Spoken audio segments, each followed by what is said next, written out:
I'm going to talk about a little experiment we have undertaken, a little experiment in which 4 different digital language resources were involved. A digital dictionary, a word form creator, a tagger, and a digital corpus. We will show how the dictionary was used to improve the tagger, how the tagger is used to annotate a collaboratively produced digital text collection, which is the Egyptian language Wikipedia. Before getting straight to the point, I should like to give you a little bit of background about the project. What I'm talking about here is Arabic variational linguistics.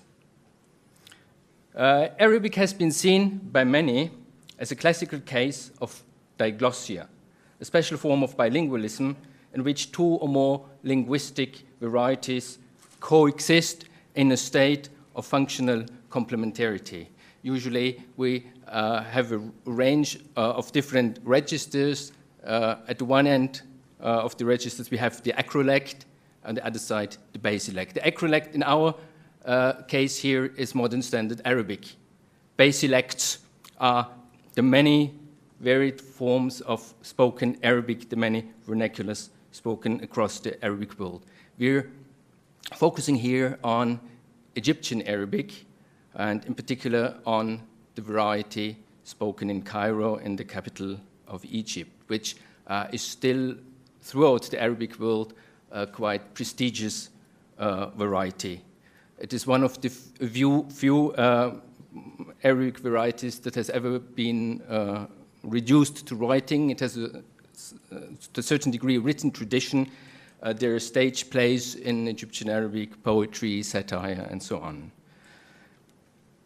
Other research interests involved in this project of ours were computer-mediated communication and language change. But the main goal of what we were doing was the creation of a set of lexico-statistical data for a written manifestation of vernacular Arabic. There have been a number of publications on Arabic word counts. Probably the first one, modern standard Arabic, was Landau in 1959. The most recent one by Bookwalter and Parkinson, a frequency dictionary of Arabic, in 2011. To our knowledge, there is nothing concerning spoken varieties of Arabic. In this experiment of ours, basically 3 dictionary projects were, to a certain degree, were involved. The first one was a master thesis of a student of mine, a digital dictionary of the 200 most frequent words of the Egyptian Wikipedia corpus-based methods for the lexical analysis of non-standard language. This was done in 2012 and 2013. The second project is the Vienna Corpus of Arabic Varieties.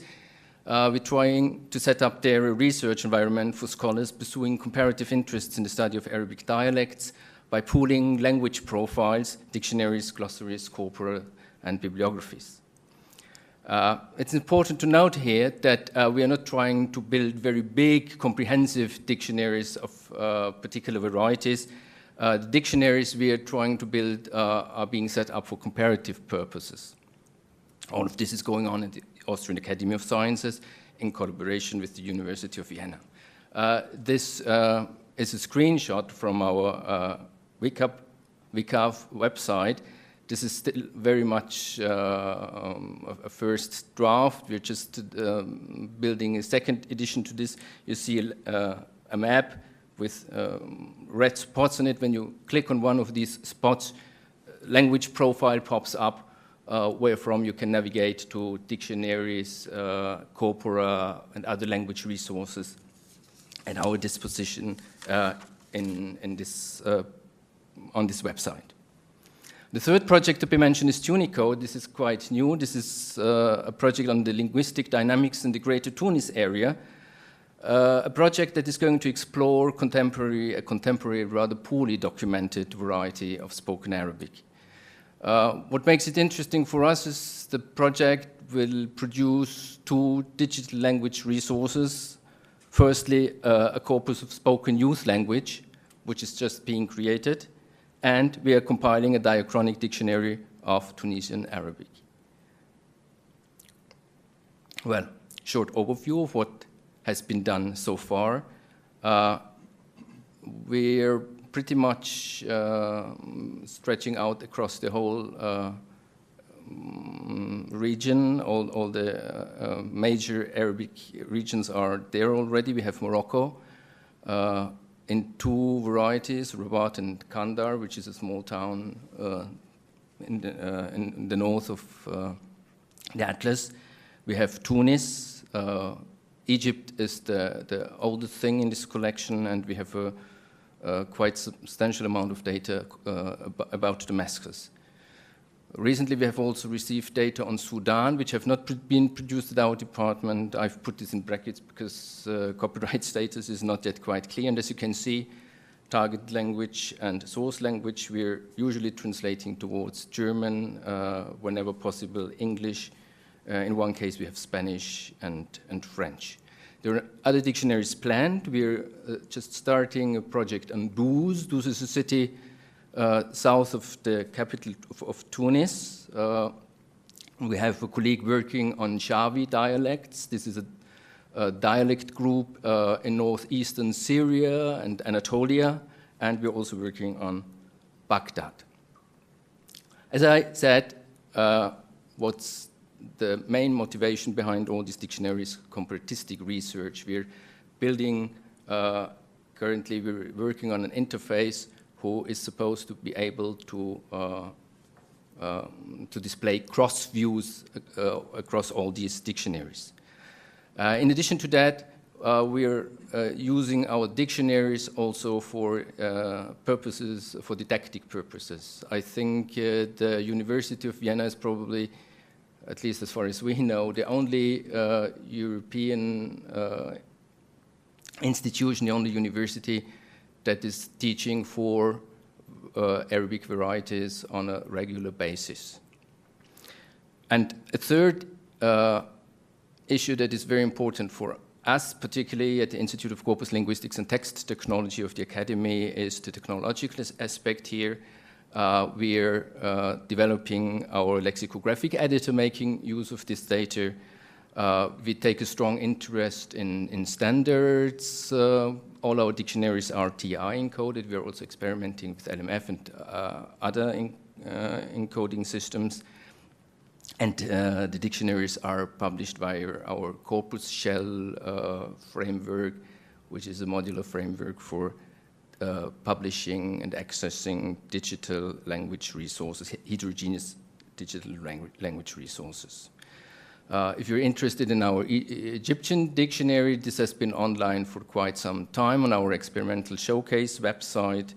This is a screenshot of that. What makes it quite unique, I think, is that you cannot only query in both languages. We also provided a possibility to see the encoding, which has been a particularly important feature for our technical guys. Well, the intention behind the experiment I'm talking about was, as I said already before, to add lexicostatistical data to our dictionary entries. To do that, we were, of course, forced to avail ourselves of a corpus, and it very soon turned out it's not easy to create or find any corpora for spoken Arabic. There's virtually nothing out there. So what we did is we tried to work on Wikipedia Masri, the Egyptian language version of Wikipedia. It's, to our knowledge, it's not only to our knowledge, it's definitely the only Wikipedia in a vernacular form of Arabic. There has been an Arabic Wikipedia from the very first days of Wikipedia, and since a couple of years we also have an Egyptian form. Masri is the Egyptian word for Egyptian, therefore it's called Wikipedia Masri. Well, for under-resourced languages, very often that's the only possibility when you want to have a corpus to take dictionary data. We are well aware of all the drawbacks of this approach, but I always used to say flawed data is better than no data. And I think that our experiments with Wikipedia so far have been quite successful and promising. Proof of existence, it's really there. This is a screenshot from the Egyptian Wikipedia. This is the article on diglossia. So they even explain very well advanced and sophisticated linguistic concepts there. Funny thing, I've never heard this word in Egyptian, even when talking to linguists before. They're very nice Arabic words, which can also be used in vernacular language. They chose to take the Greek term. Wikipedia mastery has been there since 2008 and has been growing constantly over the years. We are now well over 10,000 articles.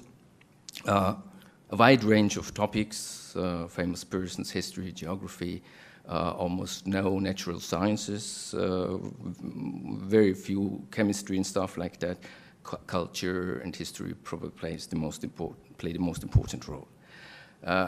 Getting hold of any kind of Wikipedia for linguistic research is a tricky undertaking.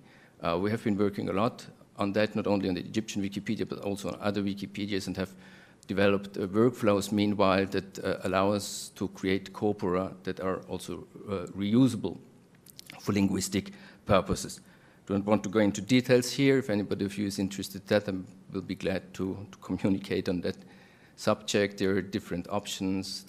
There's lots of software around, but nothing of these things did really what we expected the tools to do. Our latest approach now is just simply downloading the XHTML files from the Wikimedia server and convert this data with XSLT style sheets, which to my knowledge is the only way of dealing with Wikipedias in different languages, because the type attributes, class attributes that come out directly from the server are pretty uniform across the different editions and languages of Wikipedia, which is not the case when you work on the XML dumps.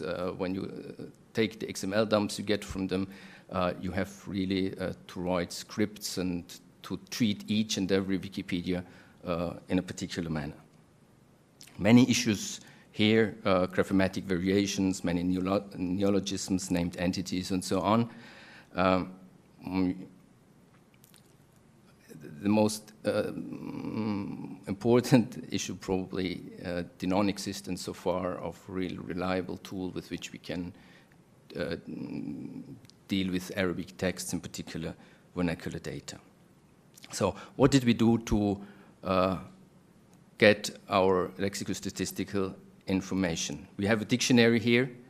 I'm just trying to explain a little bit the workflow. It's 4 steps. We proceeded from the dictionary, which we already had. Proceeding from there, we exported data via scripts, and a morphological tool, so what we call the word form creator, created all the possible word forms, which were fed to a tagger that annotated the corpus, which in the next step was analyzed statistically, and then we simply looked at the most frequent words that were not, that we could not find in our dictionary. Started to enter those in the dictionary and started the whole cycle again. This has been done for a couple of times now, and I'm going to show you the results in a second. The most tricky thing was creating the word forms for the verbs. Arabic is very rich morphologically. Every word has a large number of different word forms.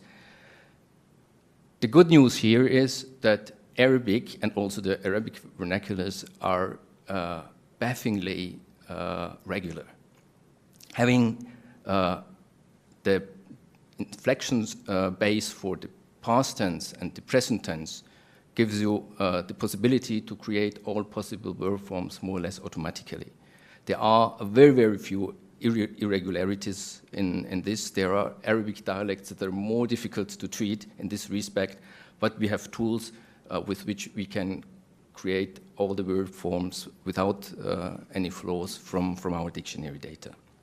What you see here is always a perfect and the present form from which we can generate all the other word forms of the verbs, which in the end looks like this. All of this in our system is TI encoded. You see this single one lemma, rah, to go, and next to it, the morphosyntactic information, past tense in the topmost line, plural, first person, rohna, rohtu, and so on. Nouns are much easier to deal with. We only have plural forms there. There is no other inflection. The only issue we're confronted with here is a certain degree of overabundance, which means that we do have competing plural forms. This is quite common in many Arabic dialects, but the dictionary solves the problem. From this, we generated a list of possible word forms and started to do string matching. That's what the tagger does. And when you have a look at this and compare it to how we proceed in other languages with similar problems, this looks pretty much like brute force. But for us, it was simply important to get the lexicostatistical information.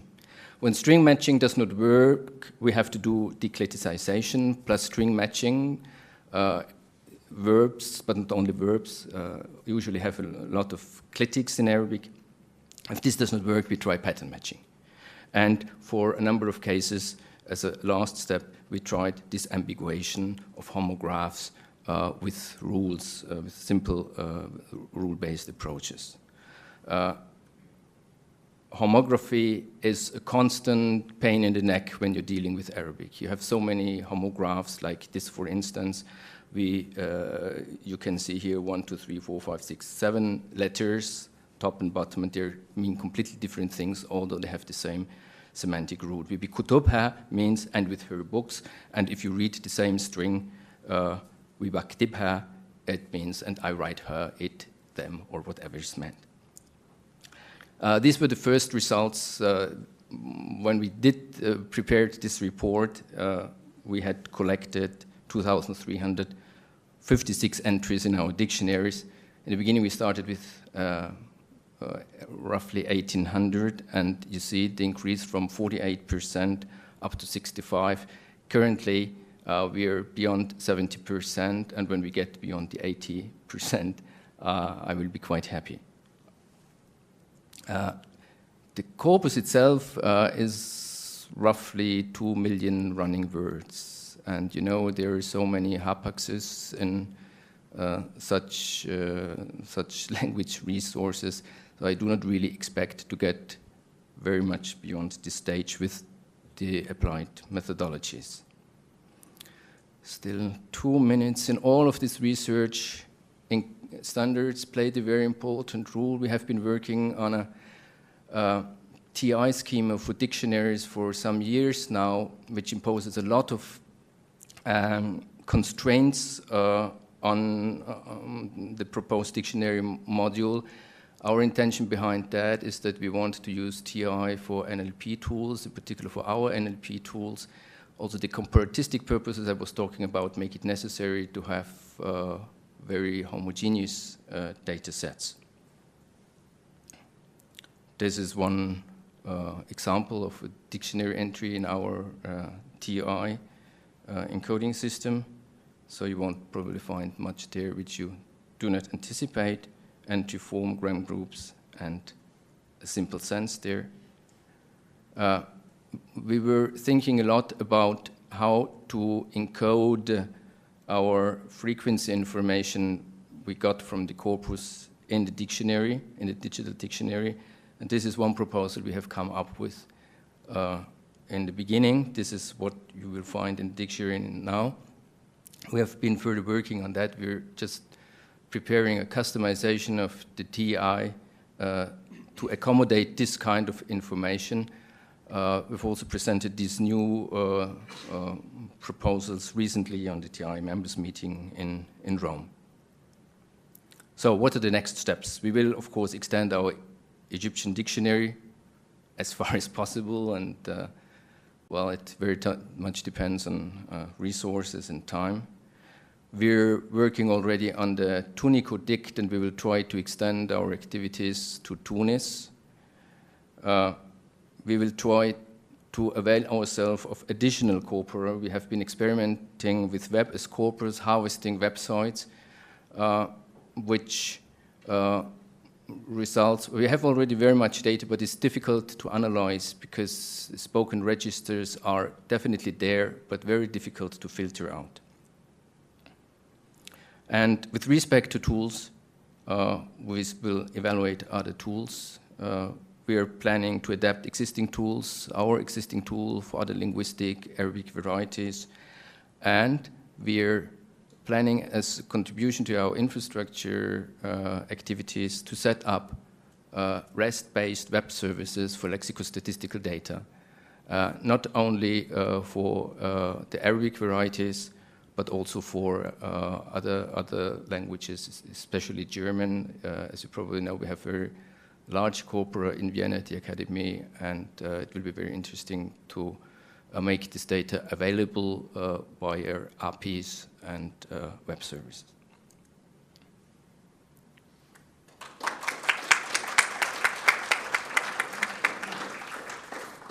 Thank you. Questions?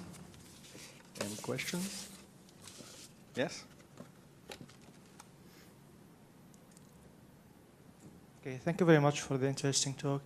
Can I ask you just to go back to the slide on Rahna? Yeah.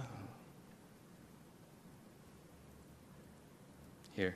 Yeah, okay. So in backwater morphological analyzer, they insert two lemmas, one for the perfective and one for the imperfective, so that to be economical, and they have like phrase tables for the prefixes and suffixes. So I'm wondering how you deal with the inflection in Arabic. Do you list all the inflections? Because we know that Raha is the lemma with a, and the imperfection with u. So this is an internal change inside the word. So do you list this internal change by hand? Is it hard encoded? Or do you have some generalized rules to deal with this sort of variation from the perfective into the imperfective? The nice thing with this long vowel here is that with two exceptions, I mean, there may be others, but with the frequent words, with two exceptions, it is always the vowel you find in the present stem. So with rah, it's ruht. What the exceptions I can think of is nam, yinam, nemt, and there was one other among the frequent words. So this is pretty much rule-based, and Yes. can also be detected from the input data.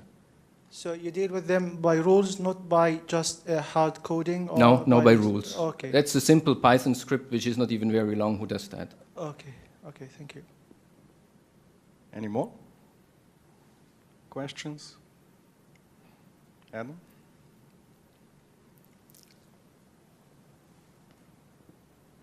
It's a fairly loose question from somebody who doesn't know too much about the details, but would you say a bit about the comparison with the Madar tools from Columbia University?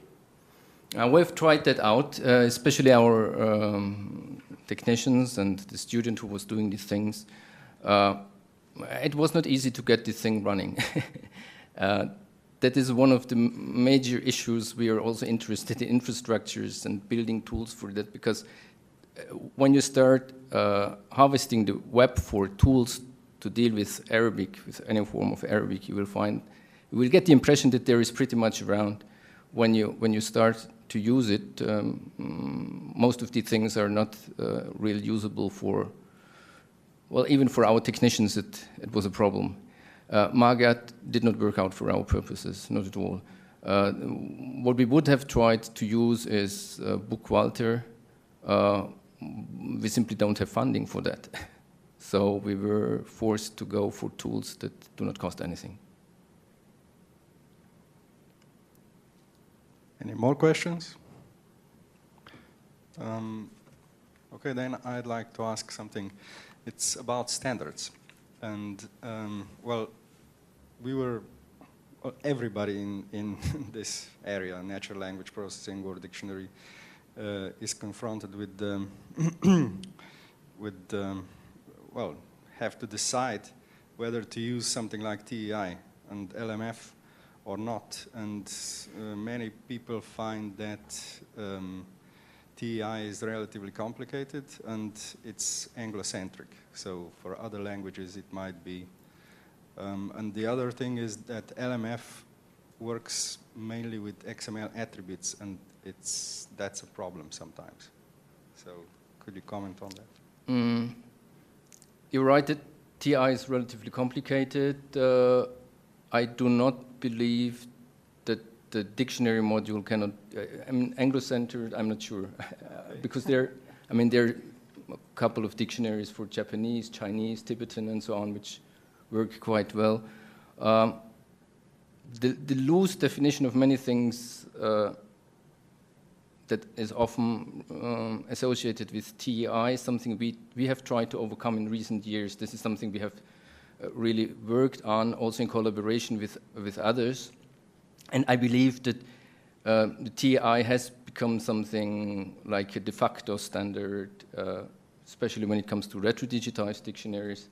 What we try to establish is it can also be used for NLP purposes.